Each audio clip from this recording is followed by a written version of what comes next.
অনেকেই তাকে ডাকতেন রাহবার নামে, যার অর্থ সর্বোচ্চ নেতা। উপাধি নয়, ইরানে এটি তার নামে পরিণত হয়েছিল। কেউ অবশ্য ডাকতেন সাইয়েদ নামে, কেউ ডাকতেন ইমাম বলে। মাথায় কালো পাগড়ি, পরনে আলখাল্লা পরিহিত এই মানুষটি আয়াতুল্লাহ আলী খামেনি, যাকে কোনো বিলাসিতাই স্পর্শ করতে পারেনি। বিশাল সাম্রাজ্যের অধিপতি হয়েও তার জীবন ছিল রূপকথার মতো অনাড়ম্বর। তার সন্তানেরা থাকতেন ভাড়া বাড়িতে। নিজের সম্বল বলতে ছিল তেহরানের এক সাধারণ পাড়ার একটি পুরনো বাড়ি। প্রায় 4 দশক ধরে ইরান শাসন করা এই মানুষটি বিশ্ব রাজনীতিতে যেমন এক আতঙ্ক ছিলেন, তেমনি তার ব্যক্তিগত জীবন ছিল একেবারেই সাদামাঠা। 1939 সালে ইরানের পবিত্র শহর মাশহাদে এক অতি সাধারণ পরিবারে আলী খামেনির জন্ম। তার বাবা ছিলেন একজন ধর্মতাত্ত্বিক পণ্ডিত, কিন্তু পরিবার ছিল ভীষণ দরিদ্র। খামেনি নিজেই স্মৃতিচারণ করেছেন যে ছোটবেলায় এমন অনেক দিন গেছে যখন তাদের পেটে খাবার থাকত না।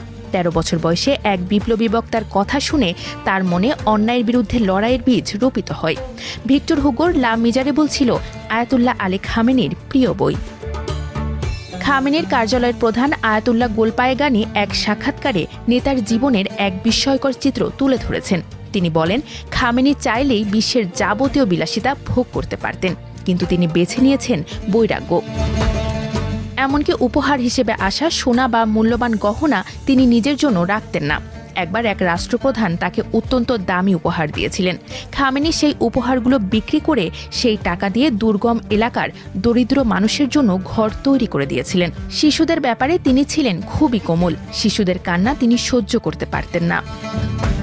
ব্যক্তিগত জীবনেও তিনি ছিলেন অত্যন্ত ক্ষমাশীল। 1981 সালে এক ভয়াবহ বোমা হামলায় তার ডান হাত চিরতরে অবশ হয়ে যায়। কিন্তু যখন তিনি সর্বোচ্চ নেতা নির্বাচিত হন, তিনি ঘোষণা করেছিলেন, যারা আমার সাথে অতীতে খারাপ ব্যবহার করেছে আমি তাদের সবাইকে ক্ষমা করে দিলাম। সমর্থকদের কাছে খামেনি ছিলেন অপরাজেয় নায়ক। তিনি ইরানকে কেবল একটি দেশ হিসেবে নয়, আদর্শিক দুর্গে পরিণত করেছিলেন। পশ্চিমাদের চোখ রাঙানি উপেক্ষা করে তিনি গড়ে তুলেছিলেন প্রতিরোধের অক্ষ। হিজবুল্লাহ, হামাস এবং অন্যান্য আঞ্চলিক শক্তির মাধ্যমে তিনি ইসরায়েল ও আমেরিকার প্রভাব রুখে দিয়েছিলেন। তার কাছে ইরানের সার্বভৌমত্ব ছিল সব কিছুর ওপরে। শত বাধা আর নিষেধাজ্ঞার মধ্যেও তিনি পারমাণবিক কর্মসূচির কাজ এগিয়ে নিয়েছিলেন। তবে তিনি বিতর্কের বাইরে নন। খামেনির এমন সাদামাঠা জীবনের আড়ালে রয়েছে এক কঠোর ও আপোষহীন শাসকের ছবি। সমালোচকদের কাছে তিনি ছিলেন বেশ বিতর্কিত। তার শাসনামলে ভিন্নমত দমন করেছেন, বিশেষ করে 2009 সালের নির্বাচন পরবর্তী বিক্ষোভ এবং 2022 সালে মাশা আমিনির মৃত্যুকে কেন্দ্র করে গড়ে ওঠা নারী জীবন স্বাধীনতা আন্দোলন যেভাবে দমন করা হয়েছে তা বিশ্বজুড়ে নিন্দিত হয়েছে।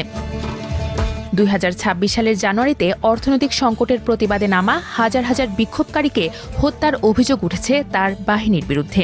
করোনা মহামারীর সময় পশ্চিমের ভ্যাকসিন আমদানিতে নিষেধাজ্ঞা দিয়ে তিনি হাজারো মানুষের মৃত্যুকে ত্বরান্বিত করেছেন বলেও অনেক বিশেষজ্ঞ মনে করেন।